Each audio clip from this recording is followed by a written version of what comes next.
64 பேரும் வெல்லுவன்னா கண்டு சொல்லித்தான் களத்தில் இறங்குறது. அதை தீர்மானிக்க வேண்டியது மக்கள்.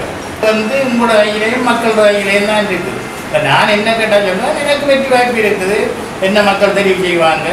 நான் எம்பியாக 89லேருந்து 94 வரைக்கும் இருந்துட்டு சொல்லிக்காராக்கள் ஒரு 60-65 வயசில் உள்ளவங்களோட ஆதரவு அவங்க தங்களோட பிள்ளைகள்கிட்ட சொந்தக்காராக்கள்கிட்ட சின்னாக்கள்கிட்ட என்னை பற்றி விளங்கப்படுத்தி இவரைன்னு சொல்லித்தான் கிட்டத்தட்ட 16,500 வாக்கு எனக்கும் கிடைச்சி இந்த மாநச உறுப்பினராக்குனாங்க.